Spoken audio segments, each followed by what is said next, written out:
Perkembangan perusahaan rintisan alias startup di Indonesia bisa dibilang sudah cukup masif ya BMers.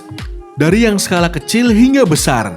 Kalau BMers merupakan seorang pengusaha nih, penting untuk memperhatikan perputaran uang dalam sebuah perusahaan ya BMers.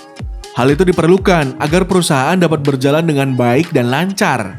Soalnya nih BMers, gak jarang perusahaan yang perputaran uangnya tidak baik membuat perusahaan tersebut tidak memiliki uang kas. Nah, kekosongan uang kas tersebut disebut cash burnout.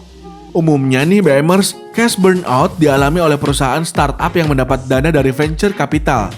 Hal itu bisa terjadi karena pertumbuhan yang cenderung cepat tapi mengalami lonjakan pengeluaran yang tidak terkontrol. Untuk itu, ada beberapa hal yang harus diperhatikan biar perusahaan startup kalian dapat menghindari yang namanya cash burnout. Yaitu, pertama, berpikir berdasarkan data. Agar dapat melakukan pengelolaan keuangan dengan baik, jangan pernah menggunakan intuisi dan perasaan ya BMers.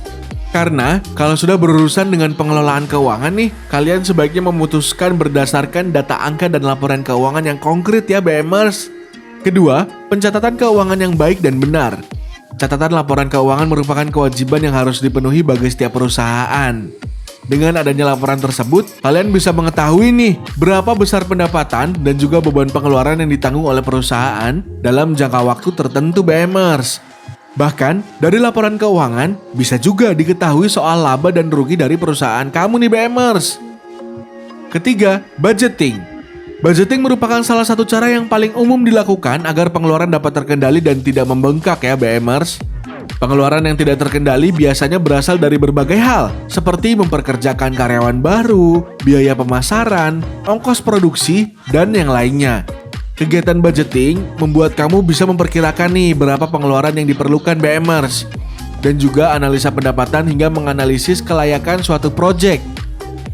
Nah, itu dia BMers soal cara mengatasi cash burnout biar nggak terjadi di perusahaan kalian ya BMers.